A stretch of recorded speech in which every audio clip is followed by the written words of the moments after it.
Hi guys. இந்த வருஷம் 2024ல நிறைய படங்கள் நம்ம தமிழ் சினிமா இண்டஸ்ட்ரியில வெளியானது. அதுல எதிர்பாராத விதமா நிறைய படங்கள் ஹிட்டும் ஆச்சு. எதிர்பார்த்து சில படங்கள் நம்மளுடைய எதிர்பார்ப்பை பூர்த்தி செய்யல. அந்த மாதிரி இருக்கிறதுல 5 படங்களை தான் இந்த வீடியோல நம்ம பார்க்க போறோம். என்னென்ன படங்கள்னு பார்க்கலாம் வாங்க. நம்மளுடைய சூப்பர் ஸ்டார் ரஜினிகாந்த் நடிச்சிருக்காரு அப்படின்னு அந்த ஒரு எதிர்பார்ப்போடையே போன லால் சலாம் படத்துக்கு மக்களுக்கு பெரிய ஏமாற்றம் தான் அடைஞ்சிச்சுன்னு சொல்ல முடியும். பிகாஸ் லால் சலாம் படத்துல நம்மளுடைய சூப்பர் ஸ்டார் ரொம்ப சீன்லாம் வந்திருக்கவே மாட்டாரு.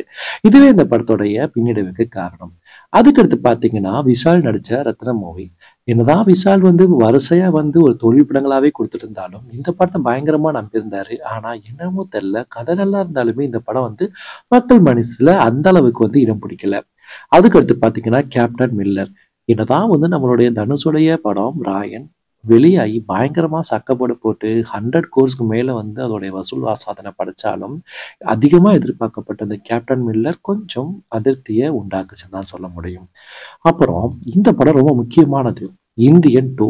இந்தியன் 1 பார்த்த எல்லா 90 கிட்ஸா இருக்கட்டும், 2K கிட்ஸா இருக்கட்டும், 80 கிட்ஸா இருக்கட்டும், நீங்க போய் கேளுங்க. அந்த படம் உண்டாக்குன அந்த வைப் வேற லெவல்ல இருக்கும்.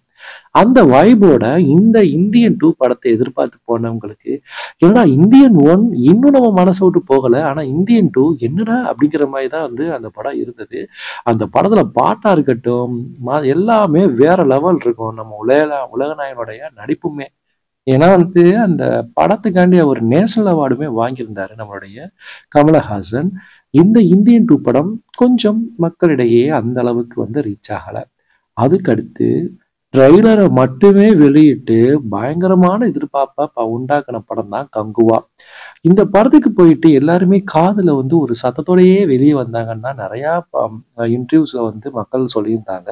ஏன்னா இந்த படத்துல அதிகமான ஒரு சவுண்டு மட்டுமே தான் கேட்டுட்டு இருந்துச்சு அப்படிங்கிற மாதிரி சொல்லுவாங்க. இந்த படத்துடைய கதை உள்நோக்கி போய் பார்த்தா கொஞ்சம் நல்லா தான் இருக்கும்.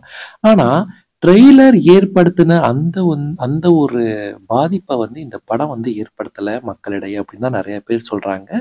ஸோ இதனாலேயே இந்த 5 படங்களும் ரொம்ப எதிர்பார்க்கப்பட்டு மக்களிடையே ஓகே அப்படிங்கிற லெவலுக்கு தான் ஓடுச்சு. ஸோ இதுக்கப்புறம் இன்னும் சில வீடியோகளோட உங்களை பார்க்கிறேன். இந்த வீடியோ உங்களுக்கு பிடிச்சிருந்துச்சுனாக்கா